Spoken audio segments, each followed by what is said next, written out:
Spanning the globe to bring you the constant variety of sport. The man is incredible. The thrill of victory. Absolutely the best. And the agony of defeat. Hey, look at him go! Oh, baby. Oh, no! This is ABC's Wide World of Sports. And now, the moment we've all been waiting for. Gentlemen, start your engines! If that doesn't get you ready for a fight, nothing will. Michael Buffer getting things started here. For the first time in '99, ABC Sports is ready to go racing. Today, it's the Pep Boys Indy Racing League, ready to open the season. It's a TransWorld Diversified Services Indy 200 at Walt Disney World Speedway. Let's go trackside right away in Jackaroo. Last year, Paul, this man captured 2 races. Already this year, he's on the pole at over 170 miles an hour. Scott Sharp would like to score the first victory of 1999. This is the car that went to Walt Disney World Victory Lane last year. Not this driver.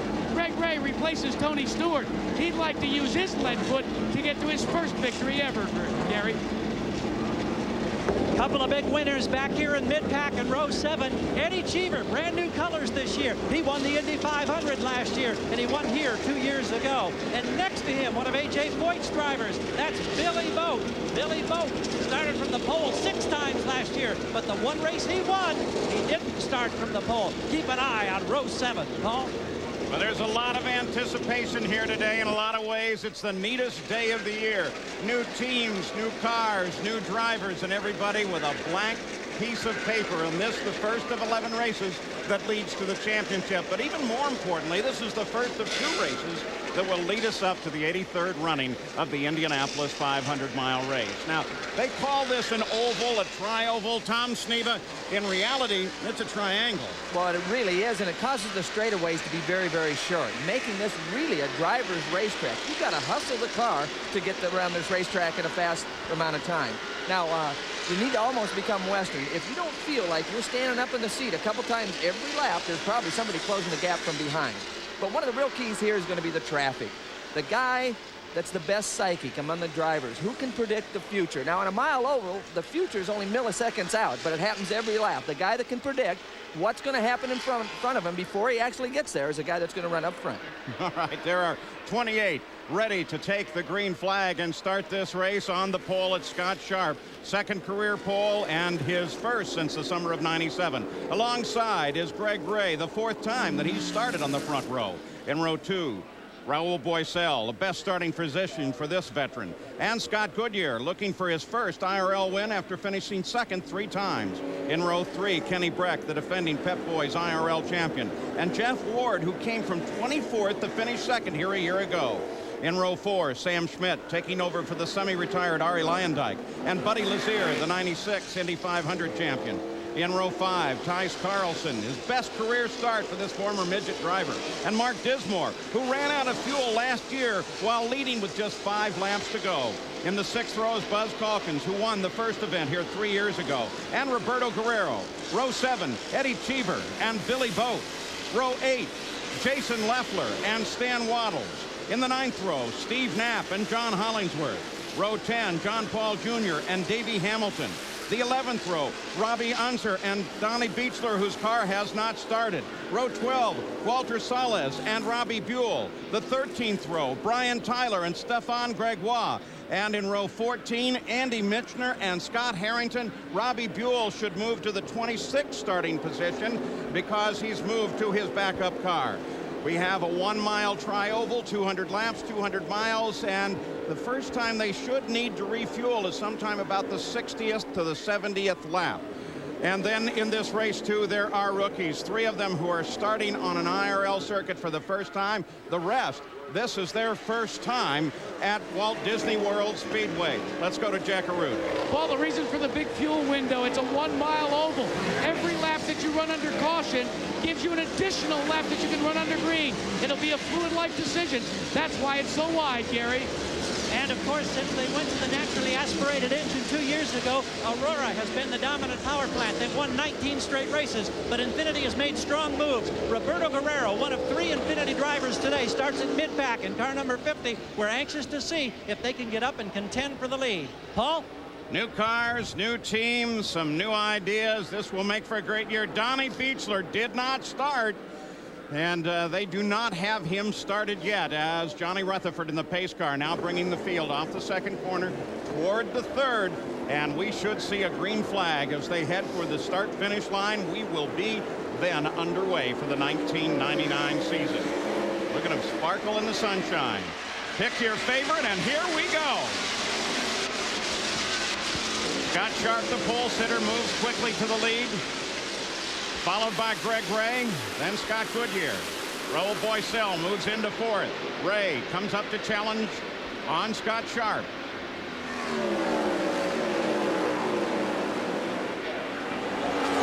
To turn 2 for the first time. 4.8G lateral there. Scott Sharp takes the first lap here at Walt Disney World Speedway. They're all hoping now that they've guessed right on the chassis setup, Paul. They're going to feel it out for a corner or two, and then you're either going to see them go forward or back. And right now, Scott Sharp's pulled out a couple car lengths on Greg Ray. And there is Greg Ray, the 2 car. That's going to be an interesting adjustment this year because we're so accustomed to seeing Tony Stewart in that car. We're accustomed to seeing this man in the Pennzoil livery. That, of course, is Scott Goodyear. This is inside Scott's car right here, the inboard camera. Again, you can see the racetrack is pretty smooth, especially in that area. Well, car in trouble. Car in trouble coming off at turn 1. Jason Leffler. It's Jason Leffler, a rookie in this race. He's been real quick in the practice earlier, Paul. You know what's interesting about this? Apprehension, worry. Jason spun twice in the warm-up practice. They also, in the practice that they've had here at Walt Disney World, he had a couple of problems as well. So that's going to be a great disappointment for a truly fine young race driver. Well, he really is. He's done a lot of testing for this team, and they were so impressed that they put him in the race car. But again, it's a rookie, and, you know, a lot of things, a lot of pressure on these guys the first race out. So, with just a couple of laps complete, we're into a yellow flag situation at Walt Disney World Speedway.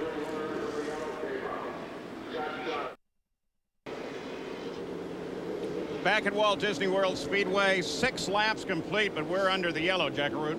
Well, there's a problem developing for Scott Sharp. Now, he wears a helmet just like the fuelers do. The visor pulls down, and there are tearaways that go across, connected between here and here. The problem is those tearaways have fogged up. Now the discussion is whether to tear all the tearaways away or try to live with the fog for a while. Gary?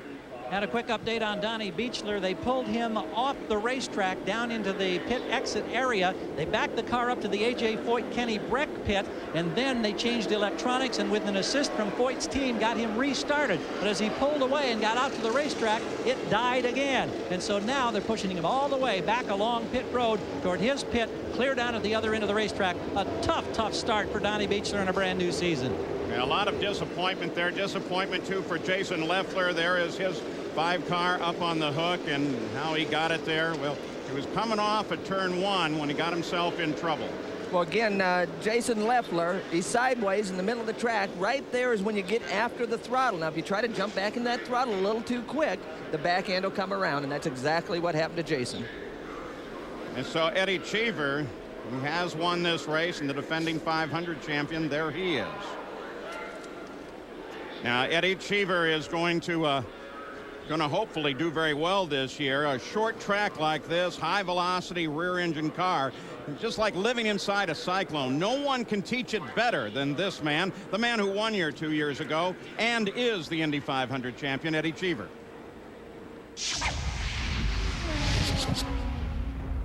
Orlando, due to its unique configuration of being a tri-oval, is one of the most difficult circuits that we race on. It's not only hard to do a fast lap for qualifying, but the trick, if you wish to win here, is to be able to run in traffic. These are 3 corners that are all unique. They're all different speeds. Some are faster, some are slower. And when you have a car in front of you, it's even more difficult. What you have to remember is that all of these drivers have a spotter telling them who is close behind them and who is up ahead. So there's a lot of communication. Let me just show you a few scenes that we have here from in-car cameras. This car here is running into dirty air. By dirty air, that means the cars in front are moving all the air and giving him an advantage of being able to cut through the air quicker. He's trying to pass the car, but the car on the outside obviously is not of the same opinion. Now what he has to do is tuck in behind him, get a small draft, and then slingshot past him. A very easy thing to do in principle, but in essence, it's not that common. Here you're rushing up into turn 2 behind a whole gaggle of cars. Now all these guys are in line, and they're all trying to go faster, but there's nowhere to go. That car had a unique advantage because they were teaming the air.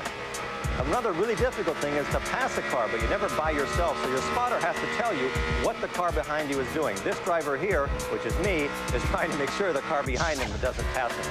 This is one of the biggest nightmares you can have. Passing a car, and all of a sudden, right up ahead of you, there's somebody who broke an engine. And if you run up on somebody's oil, you're in big trouble. This is what it looks like when you drive up at 180 miles an hour behind a car that just spun. It's not fun, and you have to make a decision immediately as to where you're going to go. That was just a few things that will happen here on Sunday, and I hope that I'm involved in none of them. And of course, though, much of that the same things that Tom Sneva alluded to. It's neat on these short little tracks. Well, don't forget, coming up next on ABC Sports, except on the West Coast, the pros have the course all to themselves in the final day of the 40th Bob Hope Chrysler Classic. Fred Funk led by 1 shot over Steve Pate going in today's 5th and final round. And you can hit the links online. Just hit AOL online, keyword ABC Sports.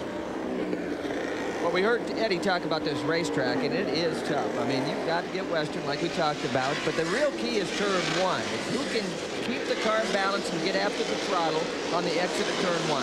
Turns 2 and 3 are real close to flat out, especially qualifying, but where time can be lost or gained is keeping the car balanced so you don't develop an understeer on the exit of turn 1. Tom, a quick note on following that up, what Cheever said about traffic. Jason Leffler had 3,500 test miles, but his concern was he never ran in traffic. And on the very first laps of a brand new season, it cost him. Of course, running in traffic is an entirely different world than going out and go fast alone. Well, it is, but you've got to add in the adrenaline flow of the first race of the year and the crowd in the grandstand. I mean, those kind of things may be a bigger factor than any of those others. Scott Sharp will bring them back to the green.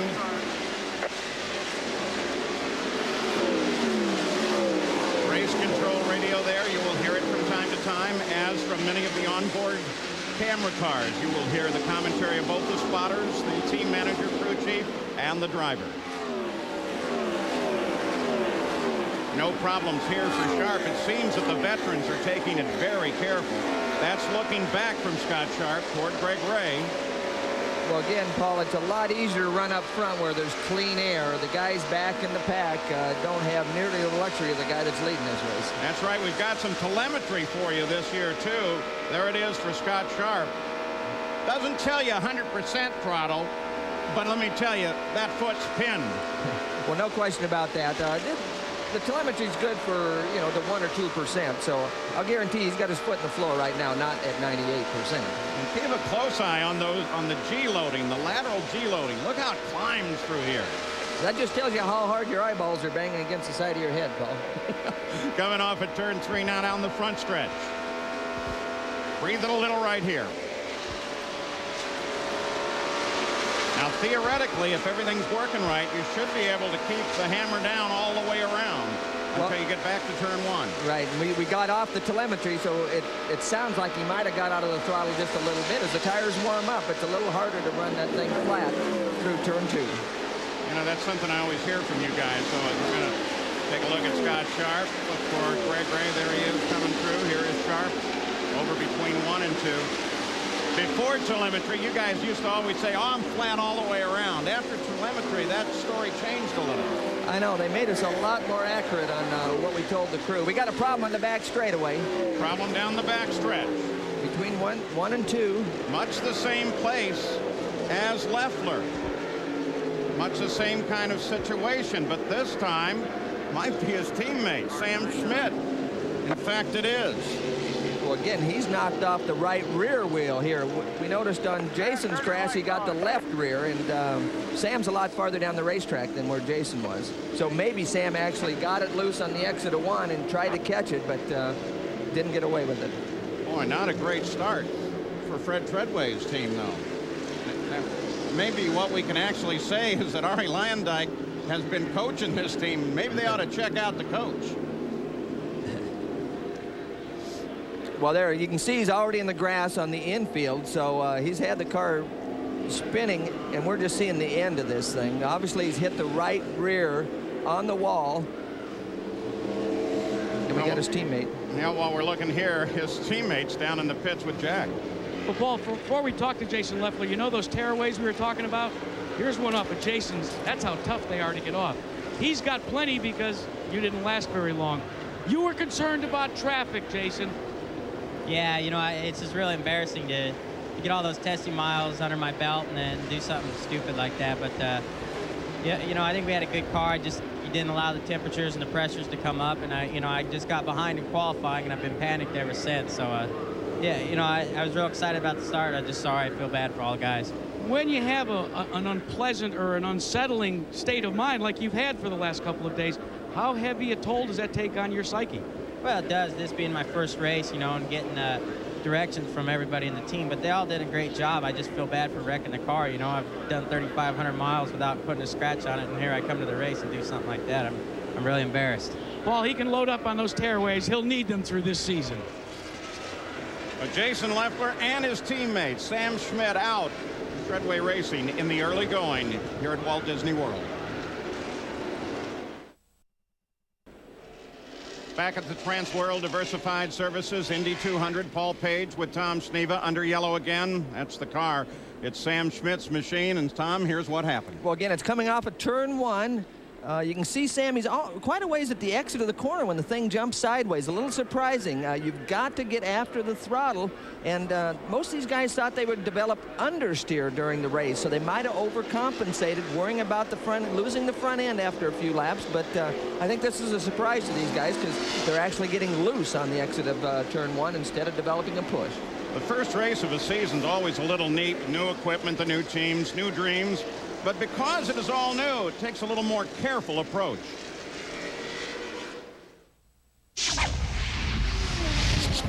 Well, a lot of new combinations, new teams, new drivers, or, you know, drivers switch teams and so on. I think there's a lot of familiarization going on. You know, some teams that stay together probably be better prepared than the new ones. So it's a kind of watch who does what.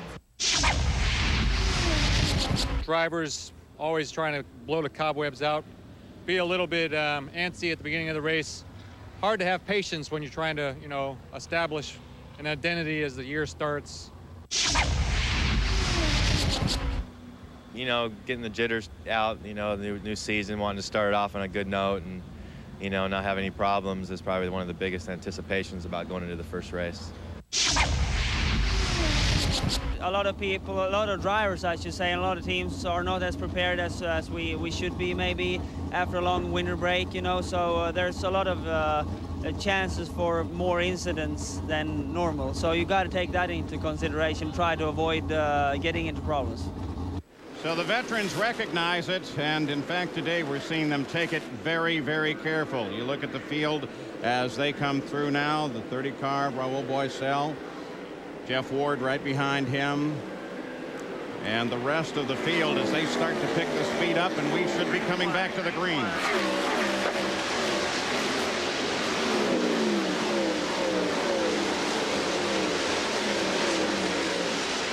We've heard on the radio, Paul, that Scott Sharp, his only complaint so far is he feels the car's been bottoming out. Now, when they have a full load of fuel and trying to run the car low for grip, sometimes it'll bottom out. But obviously, it's not affecting him too bad because he's still leading this baby. Tom, in fact, one of the things that they were a little bit surprised by the performance of the car is the fact that right now it's neutral. That means it's not even pushing, and it's not even loose. But as the fuel begins to run down, as you know, that will dramatically change the handling. Well, it really will. And if he's neutral now, it's probably going to tend to go a little bit loose on him as he runs that thing low on fuel. So the key will be if he's got the sway bars and enough adjustment inside the cockpit of the car to adjust for the fuel load as it goes down. Moving a little further back now, you got a glimpse of Scott Goodyear. And we, of course, will continue to give the running order on the bottom of the screen with a lap count and the distance behind the leader.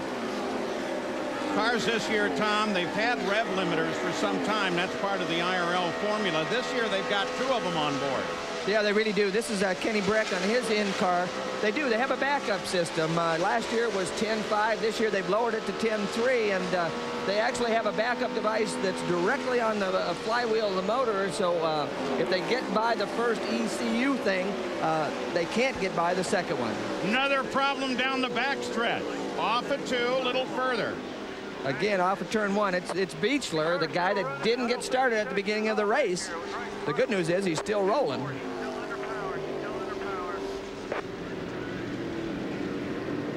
Car number 98, black 98. Kept going. This is where the driver thanks his lucky stars, because he's actually spun the car and got away with it. Get a good idea of the balance of these cars. Right rear is flat. Yep. Look at the left front off the ground. Well, the cars are very stiff, so when you lose air pressure in the right rear, it's going to lift the left front off the ground. This tilts the whole chassis. So our third yellow of the day, Scott Sharp has led it from the pole position, followed by Ray and Goodyear. And nothing changes with this third yellow. We'll be back with this message after a word from our ABC stations. The Pep Boys Indy Racing League. Today featuring the TransWorld Diversified Services Indy 200 continues. We bring you back, and they're under green. And you're on board with Mark Dismore. Now, just ahead of him there, that is former Indy 500 champion Buddy Lazier. This is a battle for 6. Dismore jumped out just a second ago and overhauled Kenny Breck pretty quickly. And then Tice Carlson got around Breck as well. So we'll keep an eye on Breck, but this is the fight on the circuit with Scott Sharp leading. Well, Dismore, a teammate, the Kelly team obviously has done their homework. The only car really going forward right now is Mark Dismore. Sharp, Ray, Goodyear, those are your front 3. Then Boycell and Jeff Ward will stay here. You can hear the throttle. That's inside Dismore's car. Again, they run pretty well flat through turns 3 onto the front straightaway, but half the left in turn 1. That's Lazier that he's just slowly reeling in, and then Jeff Ward just ahead of him. Now, you saw Sam Schmidt get into trouble a few minutes ago. Jack Arute, how is he? Well, Paul, he's fine. In fact, you know, Tom Steven was talking about bottoming out. Bottoming out is what put you out of the race. Yeah, I mean, this morning the car was just so loose, and it's not where you want to be, so made some pretty substantial changes, and from the start, it was just bouncing, and it just bounced wrong, and nothing I could do. I mean, it's really disappointing for Sprint PCS. They got 150 people out here, but, you know, we'll just have to buckle down and get ready for Phoenix. Good luck. Thank you. Boy, look at this. Traffic Scott there. Goodyear now trying to move on second place. Boy, they get all bottled up as they come up on traffic. Ray and Goodyear fighting. There's the leader, Scott Sharp. But Scott Goodyear took advantage of some of that traffic, and he jumped right in there.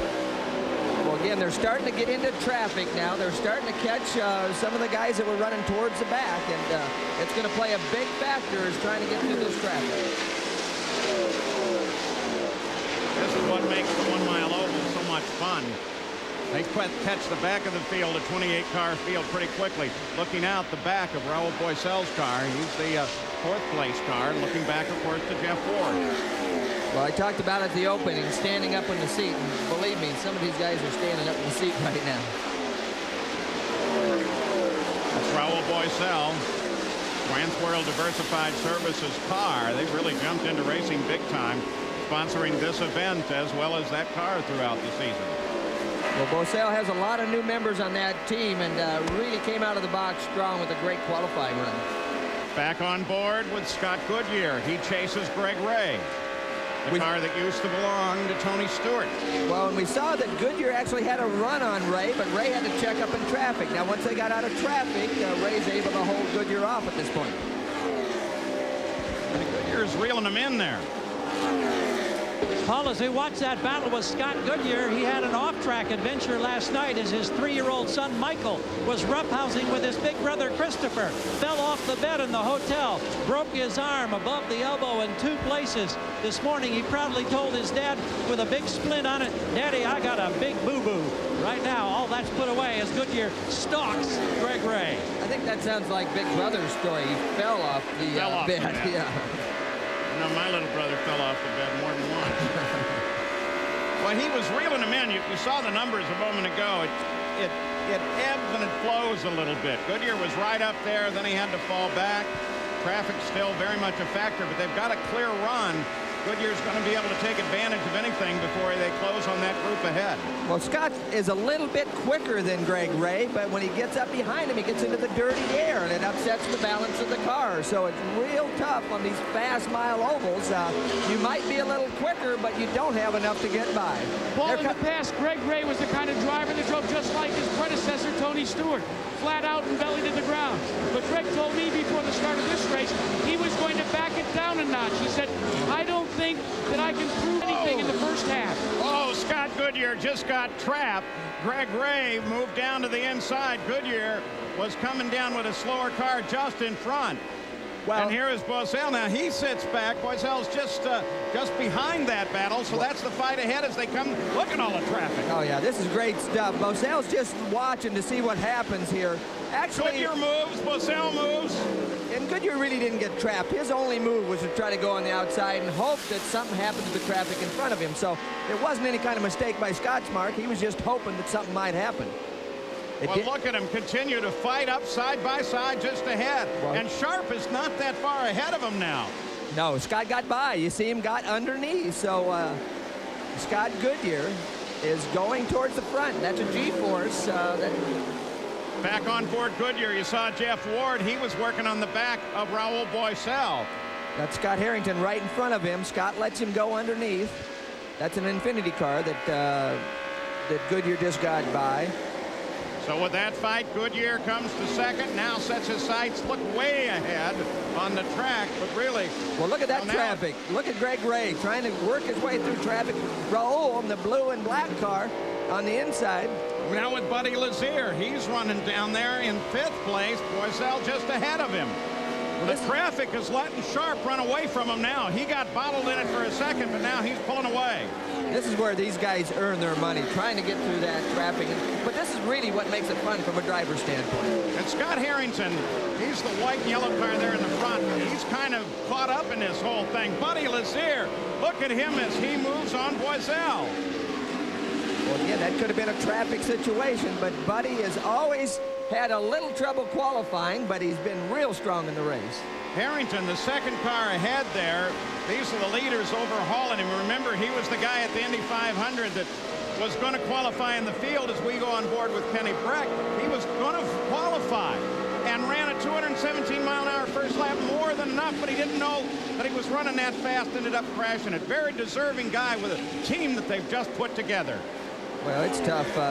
Racing is real tough. Kenny Breck, you see the middle of those 3 cars right there. He's been moving backwards throughout this segment, so I don't know if the car is getting loose. We've talked to a lot of these guys, and the car is looser today than most of these guys anticipated. Elise Breck is up there in the Foyt car running just behind Ward and Boesel.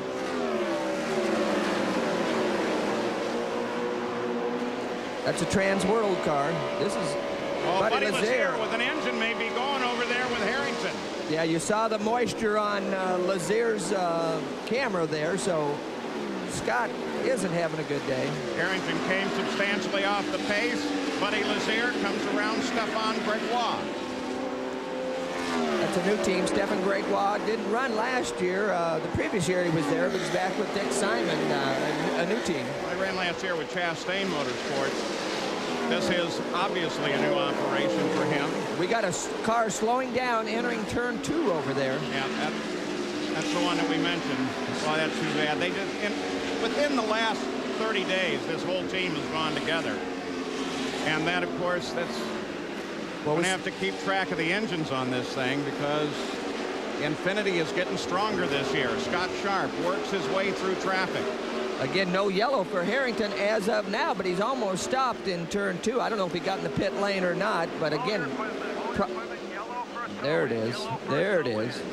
Race control calls out the 4th caution of the day because Scott Harrington wasn't able to get all the way off of the course.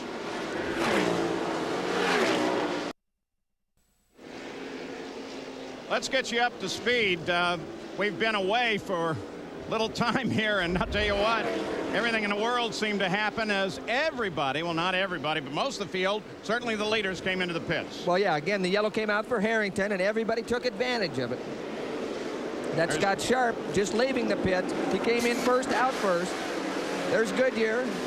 Again, Goodyear came in second and left second, so good stops by both those teams.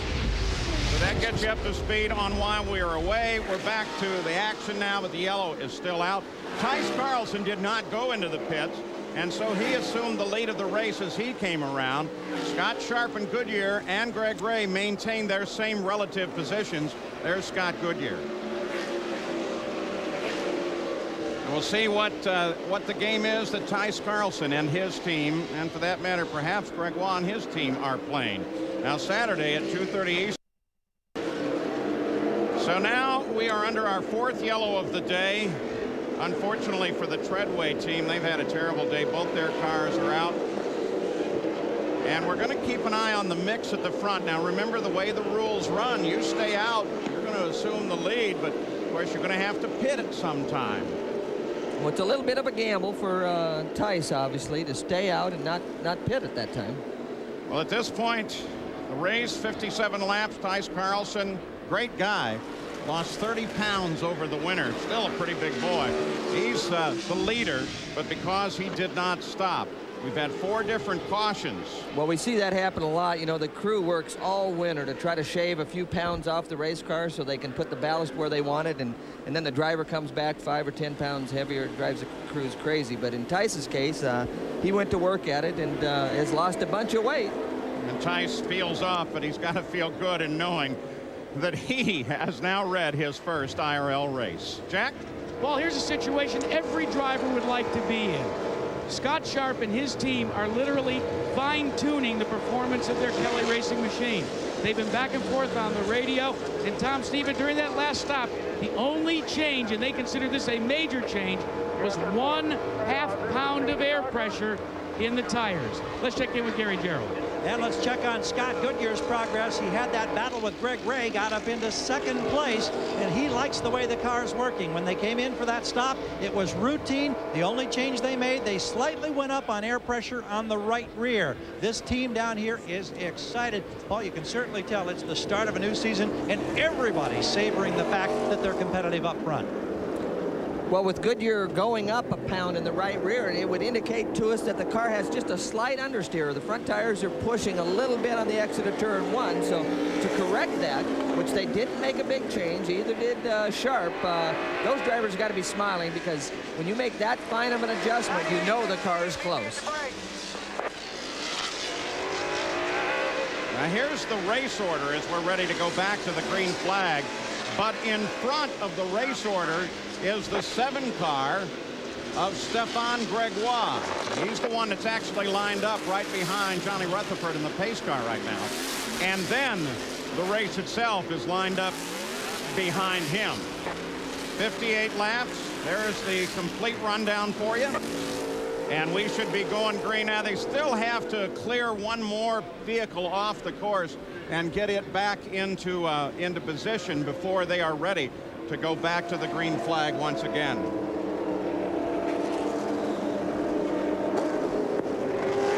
Here's the field. You can see the lights are off in the pace car, but yeah, they stayed out. They're continue under the yellow. Beautiful day. There were a lot of rain that came through this area last night. You know, the man who wins today will master the track, but as Tom Stevens said, more importantly, the traffic. For these drivers, it's a dance at nearly 200 miles an hour. This is probably the most difficult track we go to all year long. It's a tri-oval. It's a very fast track. It's very difficult to pass. Traffic plays a big thing. Got to be able to try to get in and get out of people and not get too held up. It's a very momentum-oriented racetrack, particularly through turns 2 and 3. There's high speed enough that if a guy doesn't want you to get by him, he can easily hold you up a little bit. So you really have to be able to get through turn 1 well. It's busy. I mean, you know, there are 3 turns out here, so there's stuff that just keeps you on your toes all the time. And you know, when we first came down here, you didn't think you would be able to do anything and get by guys in the race, but come race time, you know, you can always find a way by. Well, I think Orlando's a tough racetrack because you're not in a straight line for any given period of time. There's a lot of turning going on, a lot of high force turning, actually. The key thing here is to make sure the car works in traffic, and that's a tough deal because the car changes throughout the race, and whoever does that is going to probably end up. You see him right there talking. You're also watching him race, and Scott Goodyear came up to do battle with the leader, Scott Sharp. They are still behind Stefan Gregoire. Remember, Gregoire will be light on fuel. The other 2 cars on a full load, and I think they're going to be a little careful coming up to speed. But Goodyear tried to jump the leader and almost got it done. Well, he really did. This is inside Goodyear's car. He got a great restart, got up alongside of Sharp, but Sharp was able to get after the throttle off of turn 1 and maintain that position. First and second, Sharp and Goodyear past Stefan Gregoire. Now Greg Ray and Buddy Lazier have to handle him up. Ray gets the job done. Look at that group now. There goes Lazier. Buddy Lazier going under Stefan Gregoire, and here comes Eddie Cheever right behind Lazier. This is looking out the back of Buddy's car. That's Cheever right behind him. Cheever, that's a new livery for him this year. New colors on the car. Yep, same sponsors, but a little different paint scheme and the same fast race car. There goes Raul, 6th place. Mark Dismore still sitting there working on him. Kenny Breck right behind them, lags back about 50 yards. That lead car in this shot is Bo Sell, the TransWorld car. Breck's actually back a little further than that, on board with Mark Dismore. Boiselle just ahead. And this is Dismore after the stop. Actually, Mark had the best pit stop of anybody. I think he came in 11th and came out 8th. So the Kelly team doing an excellent job in the pits for Mark Dismore.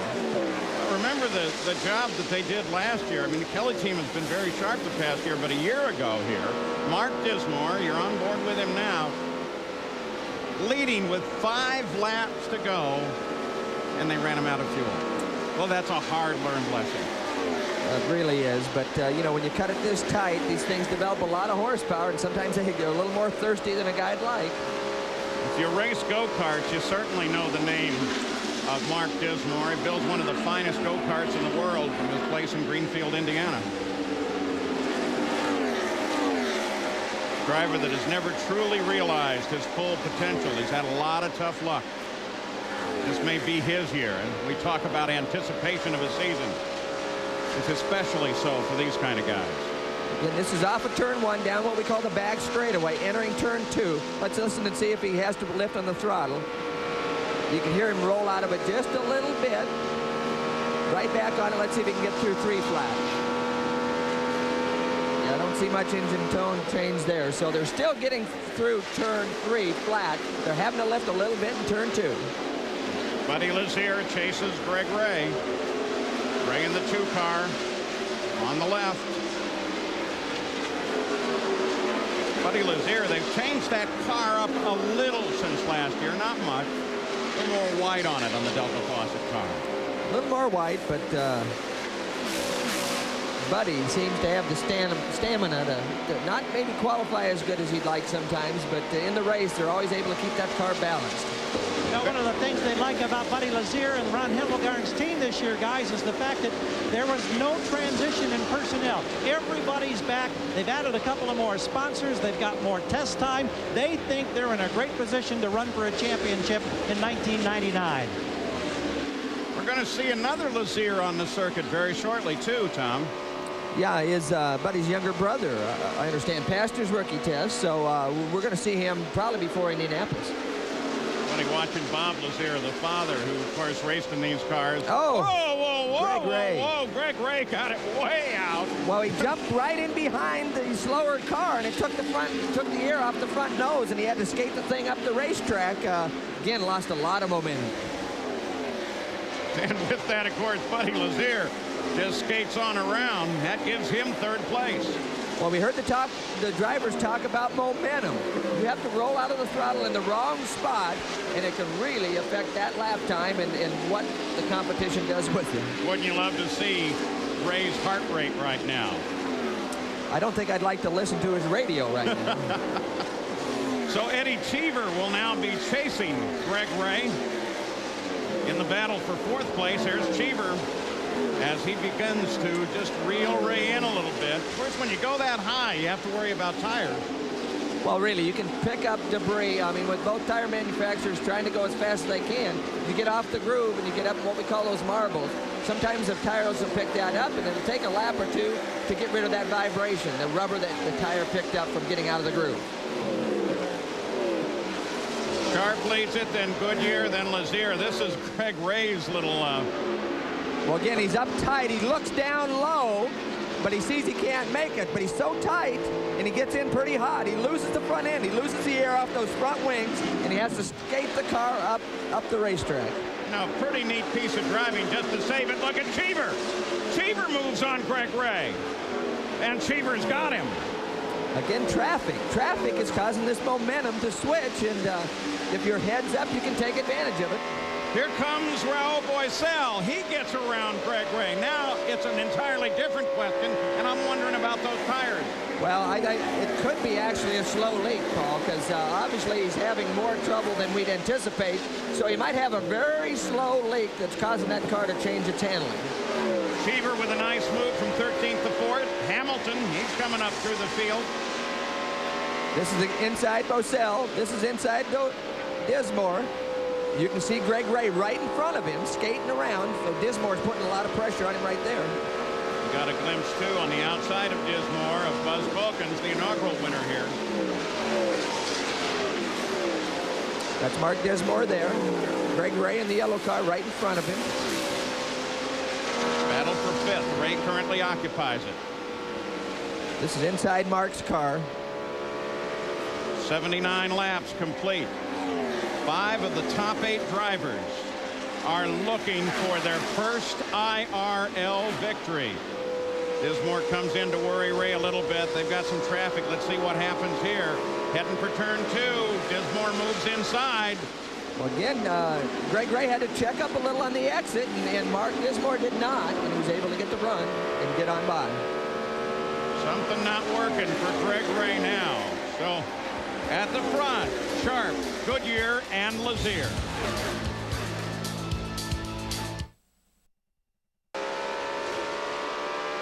No changes in position while we've been away at the TransWorld Diversified Services Indy 200. There's the top of the field.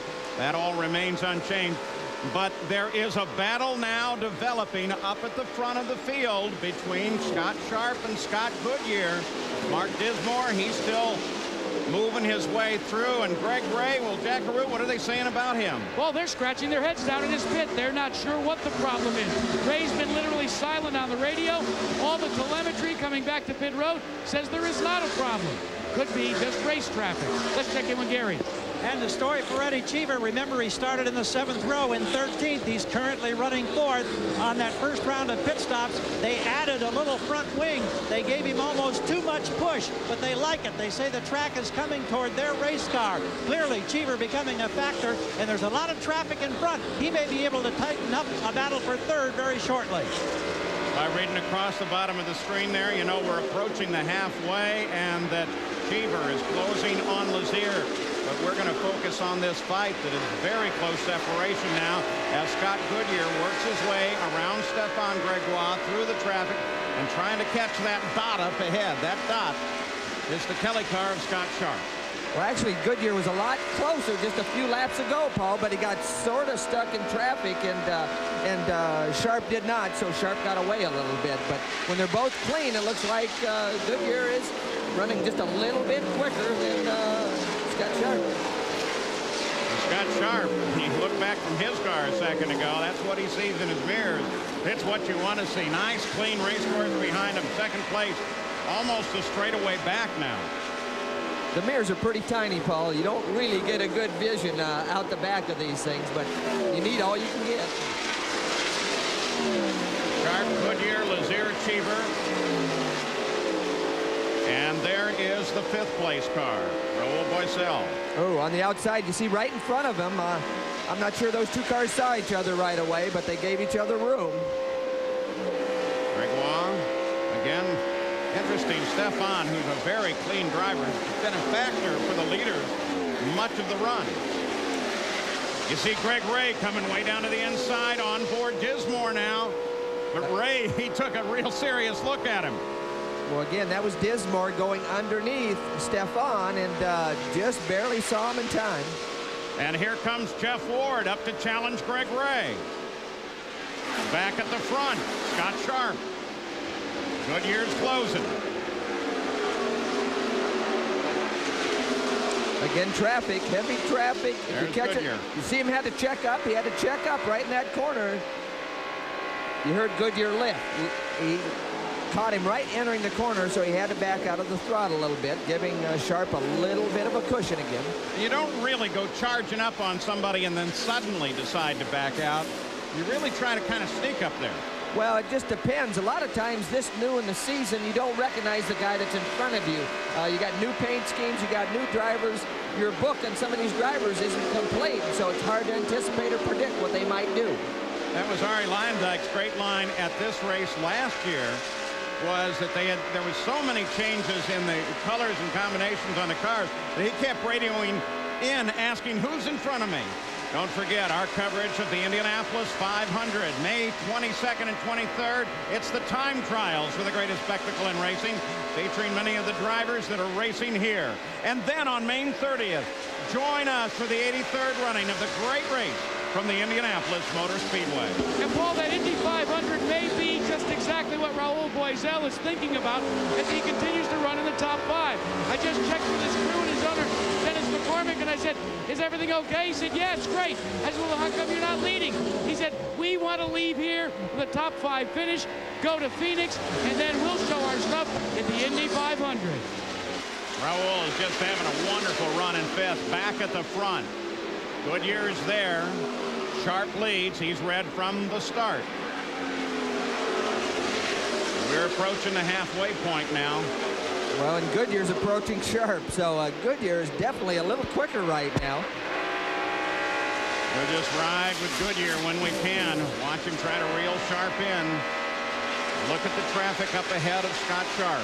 Now, this is where they're trying to predict or anticipate what those guys are going to do before they get to him. This is this psychic thing that we talked about on the opening, Paul. Yeah, and we see how Goodyear is doing on his psychic aspects right now. Reaches into his crystal ball, decides to stay lined up behind Scott Sharp. TransWorld Diversified Services Indy 200 has just crossed the halfway point. I'm Paul Page with Tom Sneva. The leader of the race, he's led all the way thus far, has been Scott Sharp. Of course, he had to give up really a couple laps under yellow, but he's been the dominant factor. And Scott Goodyear, you're on board with him now. He's in 2nd place, and he's been worrying Scott Sharp something awful the past couple laps. Buddy Lazier is 3rd, then Eddie Cheever, and then Raul Boesel. And Paul, the handling on your leader, Scott Sharp, has gone away. He's radioed in frantically. They've gone softer on the bars in the front, harder in the bars in the back. Tom, that means you're searching to get the car to stick again. Well, if they're going that direction, you've got understeer. The front tire, the front doesn't want to turn. The car's understeering or it's pushing. And again, that's causing him to have to keep out of the throttle, not jump back into the throttle as quick as he'd like. Goodyear tries to force his way inside using the traffic. In fact, he gets him. It's like a hot dog wrapper or something on the front of Scott Sharp's car. Hope that doesn't flop back into the coolers of the car. But Goodyear takes the lead. Well, that happened between turns 2 and 3. That's very unusual there, Paul, that it would show up that much. So Sharp's handling has dropped off dramatically.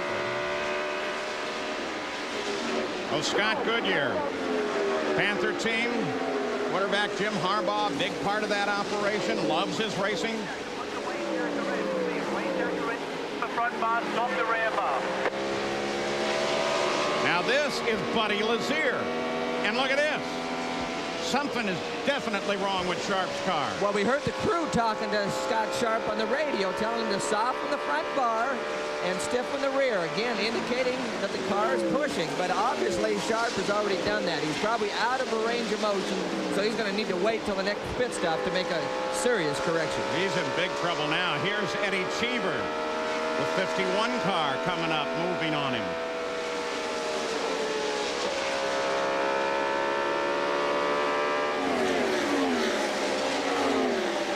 Sharp and Eddie Cheever. The high-pitched voice with Scott. Yep. I really lose the front end, he's saying. Let's just listen to him for a while. You heard him say, in traffic, I really lose the front end. I mean, it's big time, Scott. Repeat, it is big time. Cheever comes in, darts to the inside. Cheever's got him. So from first back to fourth, just that quick. Yellow comes out. Trouble off of turn number 3 against the wall.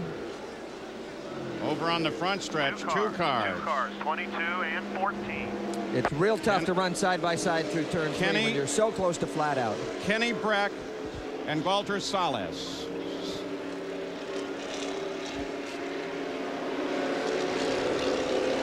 Kenny Breck driving for A.J. Foyt. And that's Walter Salas right there. Breck, the defending series champion. Okay. Again, this is off of turn 2, going to turn 3. Oh, Breck just ran right into the back of him. Salas, I don't think Kenny realized that Salas was going to jump out of the throttle that hard, but Kenny drove right into the back of him and punted them both into the wall. This is Kenny Breck getting out of the car now. He's okay. Again, in fact, that may be a first race product. New car, new driver, new colors. He had no idea. Now we're going to take you on board with Kenny Breck, show you the way he saw it. Again, Salas, the white car right in front of him. Well, look at that. Salas really had to jump out of the throttle. It really surprised Kenny Breck, and he just drove into the back of him. Well, and you saw that he jumped out of the throttle because there was some blow-by there all of a sudden. So Kenny Breck, the defending champion, out of the race. Let's go to John Saunders in our Wide World of Sports studio in New York.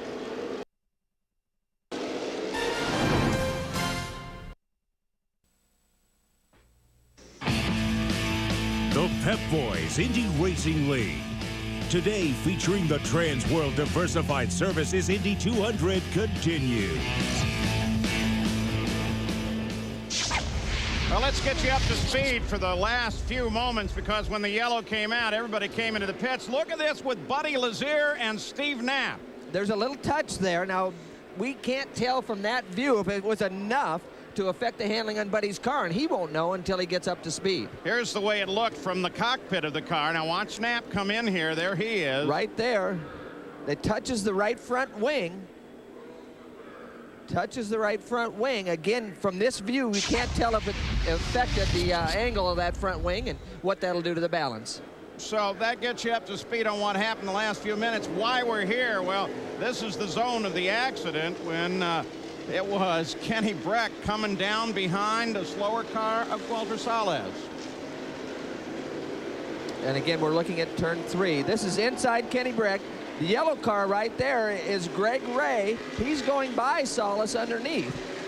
Now, poor Walter, this is his first race with this team. He just jumps out of the throttle. The car is probably loose, and he's trying to save his life. Kenny Breck doesn't realize how loose Walter's car is and runs into the back of it. Well, it was pretty close, too. Watch the tire as it bounces up. Almost gets Kenny Breck in the head. Well, that's one of the real troubles with these cars, but they've actually done a lot of some of the update kit for these cars this year, or more protection on the side pods, thicker honeycomb that will give the driver a better shot in this specific deal. Well, it looks like Lazier is okay. We are still under yellow in the TransWorld Diversified Services Indy 200.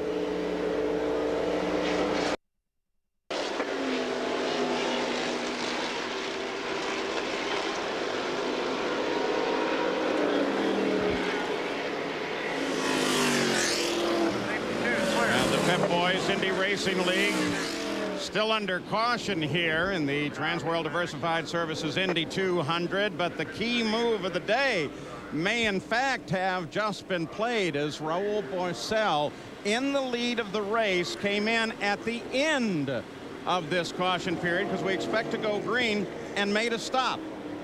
Well, again, they tried to stretch it as long as they could in hopes that this might be their last pit stop of the day. Boy, that's a reach, like 82 laps to make it to the checkered flag. Well, they might need a little help from a yellow. That's not a real conservative exit if they're trying to conserve fuel, Paul. What do you think, Jack? Well, they're just going to roll the dice. Brad McCandless is the crew chief, and Dennis McCormick, the owner, said that's what you got to do when you come to Florida with at best a sixth-place car. They think that the rest of the field out there is going to have to pit one more time. They get a little luck. They may find their way to victory lane for the sponsor of the race. It's the sponsor of their car as well. Well, based on the average yellow to this point, that's probably a pretty good bet to make, but we have yet to see. Now, Scott Goodyear, there he is, the leader of the race. He gets a little bit of a break here. Davey Hamilton, who is not with the leaders, is lined up just behind him. So he'll come back to the race. The fourth car back, that's Eddie Cheever. He's second place. On board with Scott Sharp, trouble off of turn one. Again, Sharp another sees spin. the yellow. A couple cars, at least 3 cars involved. That slows it down, and that plays in. Oh, no, Buddy Lazier is involved. That plays into the hands of Boesel.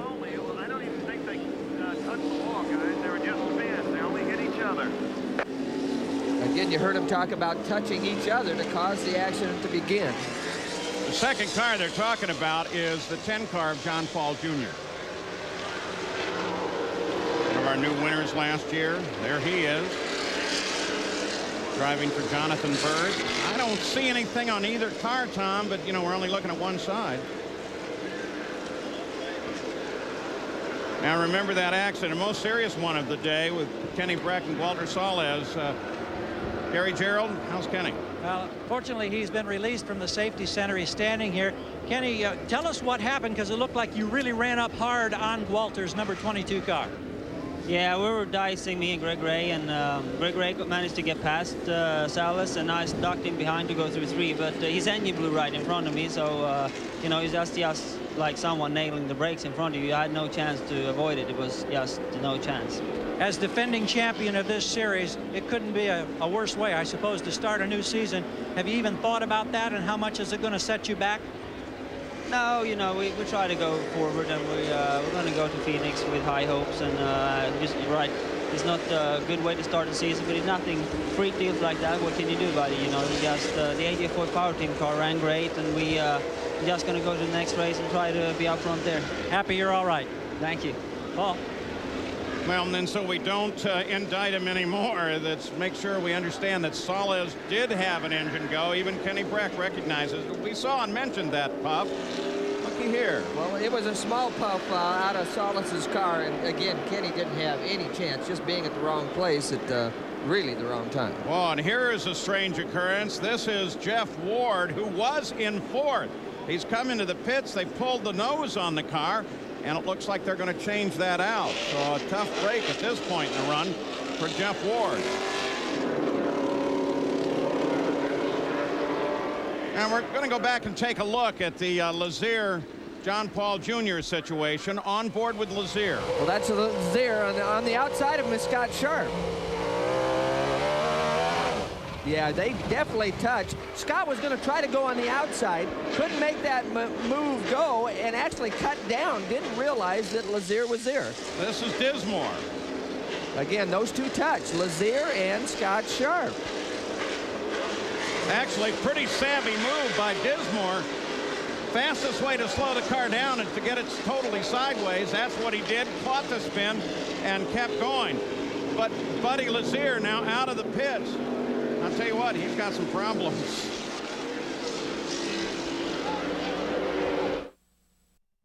Green flag, green flag. The Pep Boys Indy Racing League is rolling again. You saw the damage on the left side of Scott Sharp's car. He battling in third right now. Buddy Lazier and John Paul Jr. after the incident both dropped at least 2 laps behind the race, down to 16th and 17th. That's why we said the Lazier was in some pretty serious trouble. He's got 2 whole laps to try to make up to get in the fight at the front where he was earlier. Well, Scott Goodyear is the leader of the race. Eddie Cheever is second. And then this car, Scott Sharp. And again, I don't know if you noticed, but there's a big donut right on the left side pod of this car that we're on the in-car camera with. He was very lucky to get away with it. Instead of touching tires, they actually touched the side pod, which enabled Sharp to really get away with one. You remember, too, Steve Knapp, who had that little contact situation in the pits with Buddy Lazier. Last year's Indy 500 Rookie of the Year is doing pretty good today. Right now, he's up to 6th place. Jack?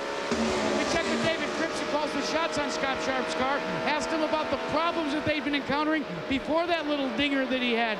He said, we think that we solved those problems during the pit stop. Asked if he was concerned about that little wheel donut you saw. He said, no. One thing they say they're going to try and do, though, is change the line in traffic for Scott Sharp to drive. They want to get him in a little bit more clean air, especially in heavy traffic. Well, that's easy, Jack, for the engineers are talking about changing your line, but when there's that kind of traffic out there, sometimes you don't have any choice but what line to take. Your line's dictated by everybody else. Dismore got around Ray. Now you're with Dismore as he's chasing his teammate Sharp. Ray's right behind him.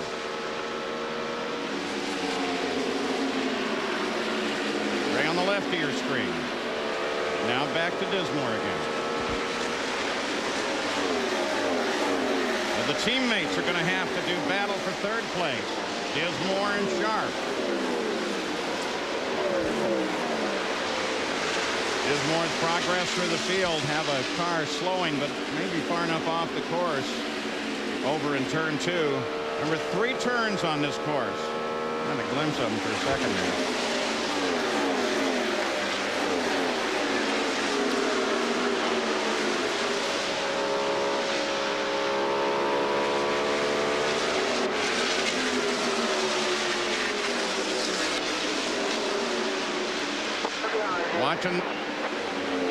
Watching Scott Goodyear.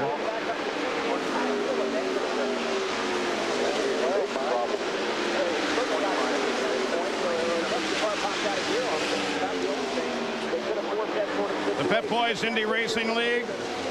Scott Goodyear is leading it. That's him right there. Eddie Cheever's about 3.5 seconds behind him in 2nd place, followed by 2 teammates, Scott Sharp and Mark Dismore.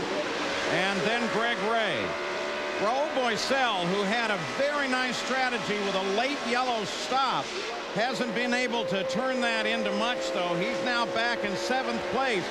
But 7th place is only 10 seconds behind Scott Goodyear, the leader. Well, and again, they pitted real late in the last yellow, hoping to take enough fuel with enough laps left to not have to stop again. So he's have to go through traffic. He's in a lot of dirty air, but it remains to be seen if the strategy is going to pay off. And before you heave another bottle at your television set, this is tough for announcers, too. We know that there's 2-way radio communication there. We're trying to get to it as well as get to where everybody is because it's moving very fast.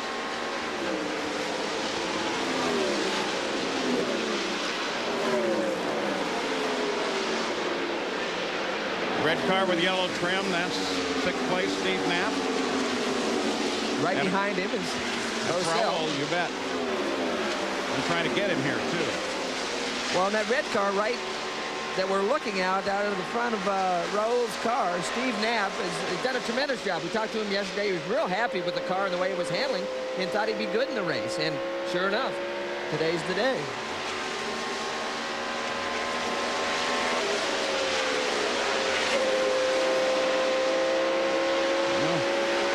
Moved wide, gave him room, but of course he didn't take it. Back looking back. Scott Goodyear, the leader of the race. Trying to become the 15th different winner in 25 IRL events. Next on ABC Sports, except on the West Coast, the pros have the course to themselves the final day of the 40th annual Bob Hope Chrysler Classic. Fred Funk led by 1 shot over Steve Pate going in today's 5th and final round. Don't forget, auto racing, golf, you name it. It's on AOL. Keyword is ABC Sports. Well, we got Goodyear leading, but Cheever's coming, Paul. Cheever's actually quicker in the racetrack right now than our leader. There's Cheever.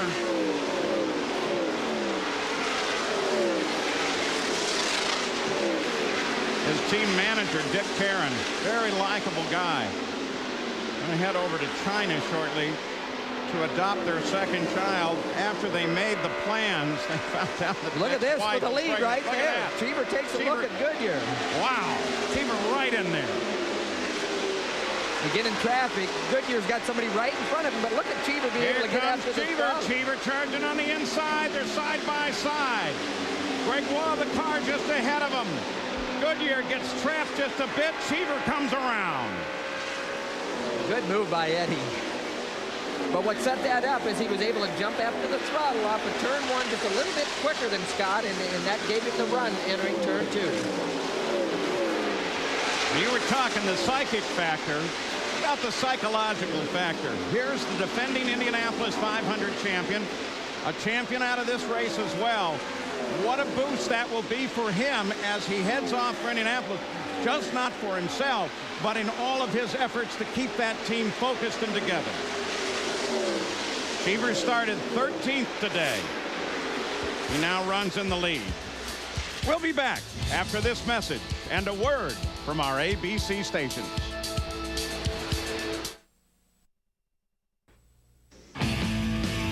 The Pep Boys Indy Racing League.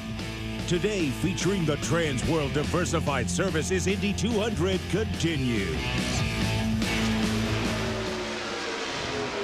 Back with the Pep Boys Indy Racing League. Eddie Cheever, there he is. He's the leader of the race. Scott Goodyear is trying to chase him down from second place. Scott Sharp sits in third, followed by his teammate Mark Dismore, and then Greg Ray. Now we're expecting pit stops about any time from many of these. It's going to be the fuel battle that plays well in this race. 153 laps in the record book. And that's second place, Scott Goodyear. Now joining us in the booth now, man who last year kind of wavered back and forth about retiring, still seems to be wavering a little bit. Ari Leyendyk, who came in as a coach for the Treadway team, but we're going to see you run at the Indy 500, aren't we? That's right. Great race we got going on here today, and it's fun to watch this kind of racing going on. It's too bad I'm not out there. I got to say, you were better out there than you were as a coach. Hey, you know what? My guys both had accidents, and I had nothing to do with that. Well, Sneva said that you coached him into it. No. No, actually, I didn't say that. But I had nothing to do with that. You know, a lot of us were surprised, though, Ari. You ended up the season with a victory, and yet you decided that maybe Indianapolis is going to be your last race. Well, that's for sure. Indianapolis will be my last race, and you know, decisions like that doesn't get made overnight. I was thinking about retiring from about 96 on already, but things happen, and you know, you either do it or you don't, and I finally made up my mind and made a decision. Raul Boesel makes the move on Steve Knapp. That's been working for some time and puts Boesel into 6th place. Back at Walt Disney World Speedway, Eddie Cheever leading, chased by Goodyear, Sharp, Dismore, and Greg Ray. That's Raul Boesel, who just moved into 6th place as he came around Steve Knapp. Ari Leyendyk in the booth with us. Ari, for the Leyendyk name, though, your son's racing pretty good now. Well, Ari Jr. just started driving Formula Ford 1600s, and this summer he'll be racing in the Dutch Formula Ford Championship, and we'll see what happens. He enjoys it and does well. Well, why don't you just sit here for a few minutes with us, Ari? Since no, trouble. Greg Ray's Ray. got a problem. This will bring out a yellow pretty soon, and we'll see guys going into the pit. Exactly what I wanted you to do, though. Just join the coverage team here. You may have a job in this coming up. You know, I just love watching this race today. Today's been a great race with racing everywhere. Started off a little shaky, a couple of yellows, and it's just been a tremendous race to watch. You're right. The key is going to be pit stops as they bring the yellow, if they bring the yellow out. Well, they've actually got a black flag out for Greg Ray. There's a black flag. You can see it. Greg Ray doesn't look like he's slowing down for it yet. Brian Howard, the starter, gives him the black, and here's your leader. He comes around Davey Hamilton and works his way through traffic. You can see the yellow car right behind him, again, working through heavy traffic. A lot of times this will cause a big close-up between the positions. I think what they're trying to do is stretch it maybe 1 or 2 laps and hope everybody goes into the pit, and then they can just join in and not lose a lap. Yeah, we've got Bosell out there that we think at this point is the only one that thinks he can maybe go the whole distance. Everybody else is going to have to stop, so this is going to be interesting. Billy Boat just came into the pits. Now the key today is pit stops and traffic. And Eddie got around Scott Goodyear in some traffic. But Eddie's team has been doing a phenomenal job in the pits. They moved him up 3 positions in the last pit stop, I think. So Eddie's looking pretty strong on both ends. Greg Ray's team recognizes the problem, has called him in. They're ready for him in the pits. Again, it obviously wasn't a problem on the racetrack because nobody slowed down any, and they got Greg Ray off before it caused a big problem for anybody else. Now, the report we're getting down here, guys, is that he is spraying fuel. So John Menard, who said to call him in, and now all of a sudden they're rethinking this situation one more time. Still waiting for Ray's appearance on pit road. Well, I'm not so sure they can rethink it because the black flag with the right cross just came out. Here he comes. Here we go. Yeah. That got his attention. That one tells you to get in the pits and get in now. Here's Greg Ray. So far, they're just going to go to work like it's a nominal pit stop. Well, fuel on the racetrack isn't going to make it slippery, but it's definitely going to hurt his fuel mileage. Well, I'll tell you what was strange there is I didn't see them initiate any repairs whatsoever. In fact, we're going to try and get word with somebody here and see if we can find out why no changes were made. Yeah, no kidding. I was watching the vent at the back of the car, too, and it's still kind of puffing a little bit back there. No, it's puffing all right, but they didn't even look at it, so they must be convinced that's the deal. Let's ask John Menard real quick. I thought you were black flag for spraying fuel, but no repairs were made. I'm not too sure. We're black flag because they said we were spraying some fluids. We came in and looked at it. We don't see anything happening, but you just don't know. We're a little bit confused ourselves why we're black flag. Start of a season, confusion is not what you want, but you roll the dice whenever you can. Sometimes the crews will put the blinders on. They don't want to look for anything too close. He's spraying pretty good. Yeah, well, as he came down the stretch between 1 and 2, Greg Ray was spraying real good, and he's now turned down for the pits. But the important point in this is it did not bring out the yellow. Well, he's back in the pits again, so obviously the IRL isn't convinced that they've solved the problem. Yeah, Greg Ray certainly was spraying, and I think he saw that himself. And he...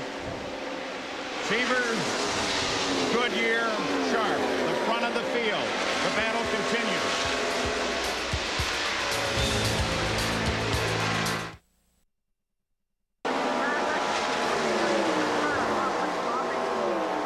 Eddie Cheever is on his way into the pits, the leader of the race with the Pit Boys Indy Racing League.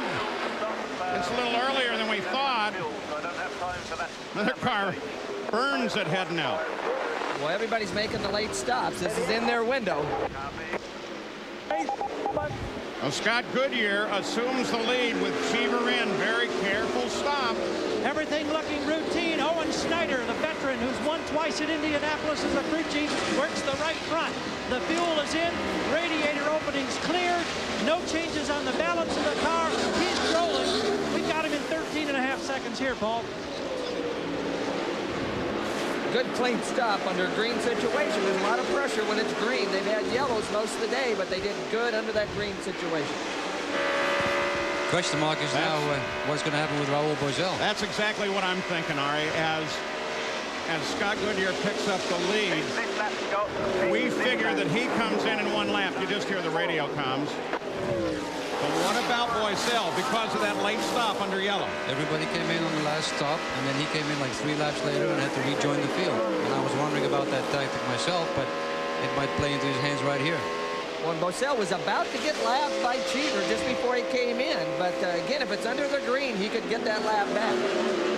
So here here comes Scott Goodyear into the pits, Jack. And Kevin Balch brings him to a stop. Now Kevin will change the outside, the right front tire. They've had a long-term association even before Panther Racing, and they don't anticipate making any major changes on Scott Goodyear. Before the start of this race, Scott said this was going to be their day. He is off and away. You heard that pop, pop, pop. He was all the way up on the rev limiter. He's got the passion going full fire. To update you as well, guys, for Raul Boisel, they still intend to roll the dice. They are not planning on coming back in.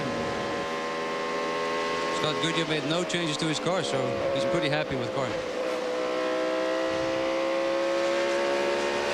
Now, Goodyear stopped 3 seconds faster than Cheever. Boisel, he's going to be the key now. Sharp leads the race, but if he doesn't stop, the real question, though, Ari, is going to be, he's going to have to drive 82 laps, and that would seem like it's going to be a mighty dry fuel tank. Well, this is Sharp. He's due to come in just a couple laps. He's the last one of the guys that are going to make a stop to stay on the racetrack. Well, they're going to roll the dice, which means that they're going to turn the fuel down. They're going to run the car leaner for Raul Boisel, and they might just hope and pray for a yellow. You can hear the crew trying to talk to Scott to try to get him into the pits. It's a wide open shot, wide open. Let's take it nice and easy. Watch his speed, watch his speed. Scott Sharp, the leader now at the 180th lap. Second place is Raul Boisel. Third place, Eddie Cheever. Leader just a few moments ago as Sharp comes on the pit road. Boy, what an interesting play this is going to be in the end game. Jack? Scott Sharp has ridden the roller coaster of emotions. First, the car was perfect. Then they chased the handling. Now they're doing a timed stop. They're not going to take a full tank of fuel. David Cripps is counting it off, waiting to tell them when they're away. They're a little slow getting back on the throttle, but it was still 11.2 seconds. You see him get it sideways. It's getting giddy up. This is exactly what Raul needs. There it is. And here's the yellow that works for Boisel, and this John Hollingsworth against the wall. Looks like he's going to be able to drive it in. He came to rest. Raul, we're about 3 laps from the end. That's all we've got. Go real easy on your fuel. Again, that's Boisel's crew talking to him about his fuel situation. He's turned the fuel all the way back to full lean, and he's just going to putt around as slow as he can and use as less fuel as he can. This is Hollingsworth's car. He's up against the wall. You see him fooling with his visor, so he doesn't appear to be injured. And there is Raul Boisel. Got exactly the break that he needed. All right, Lanzak, thanks for joining us. We appreciate it very much. We look forward, though, to seeing you in a race car in the 83rd running of the Indianapolis 500-mile race. As we are right now, we're going to splash and go at 190. We'll be right. Well, John's still under yellow here. But, boy, I'll tell you what, it is set up to be a great finish. We keep an eye on the track for when they're ready to go back to go green. Tom Binford, who was the chief steward of the Indianapolis 500 for 21 years and through some very tough times at the Speedway, passed away last week. Now, Tom was that patient, smiling man who carefully controlled a great race. But Tom was also a university president, a bank president, the CEO of an oil and a lumber company. Tom was a civic leader and a tireless campaigner for civil rights. But what he loved most was his car racing.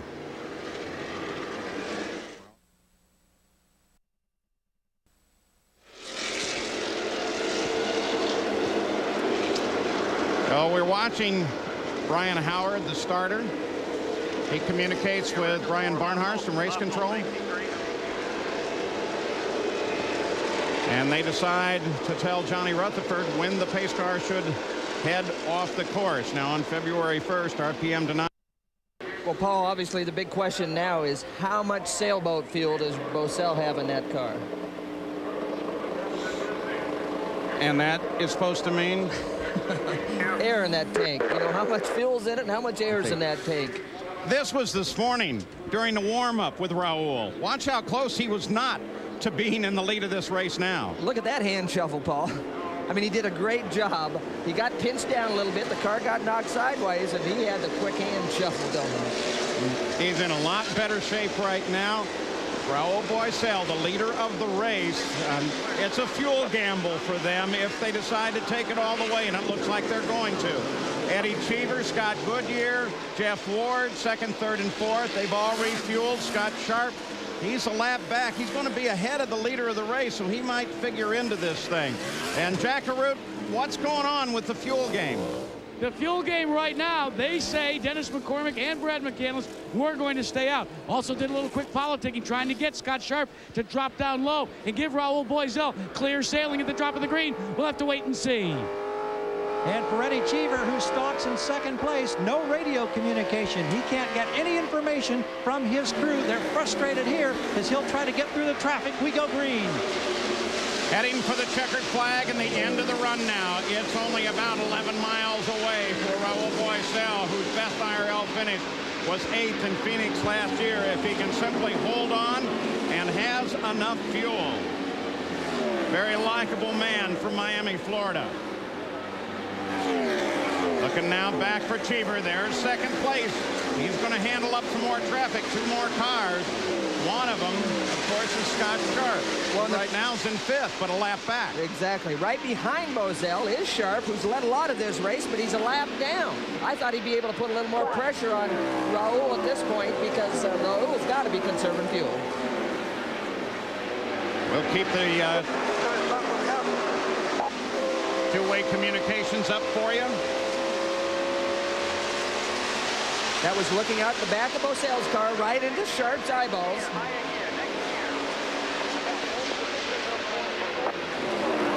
We're running out. Now, I think that's a let him go. That's what I would figure because he's trying to save fuel. Well, exactly. He's got to be running the car real lean. Well, it's more... Guys, that's exactly what he said on the radio. We're running out. We're calling him in right now for a splash and go. And they quickly realize it in the Cheever pit, guys. High fives. Oh, here comes Cheever. Here comes Cheever. And he's around. Cheever is looking strong now. Oh, man, the gamble simply did not pay off and a long way from the finish. Eddie Cheever, with 7 to go, picks up the lead. Boisel to the pits. Way too much sailboat fuel in that Boisel car. The engine is still fired. They never stalled it, so it was a case of running right down to where the fuel pickup would starve it in the corners. Now we're looking back from Cheever. There's Scott Goodyear. He's the next challenger. On board Goodyear. 6 to go. First race of the season for the Pep Boys Indy Racing League.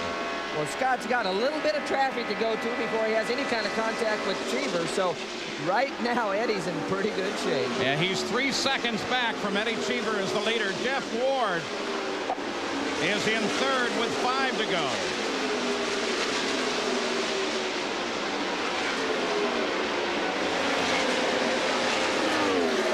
Here comes Cheever, the leader. Now we're going to look back and show you Goodyear. There's the distance. Got plenty of traffic in front of him. The second yellow car in that shot. This is inside Goodyear's car. You can see the traffic he's got to deal with.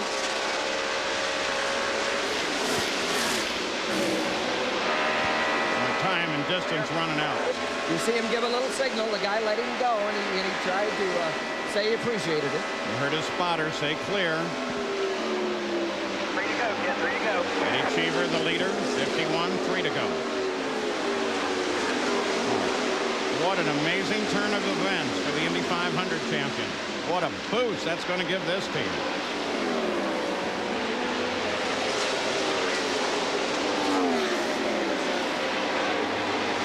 And there's the interval. At least got past Dismore.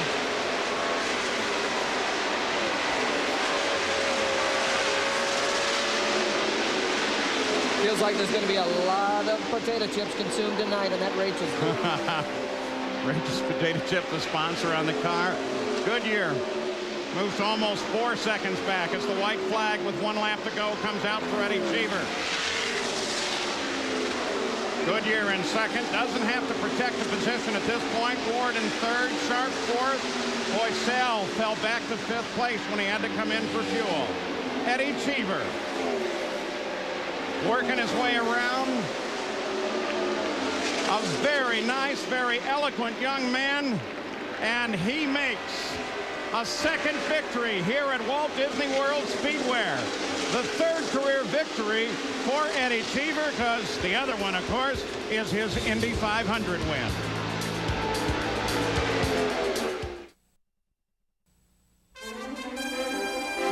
The TransWorld Diversified Services Indy 200.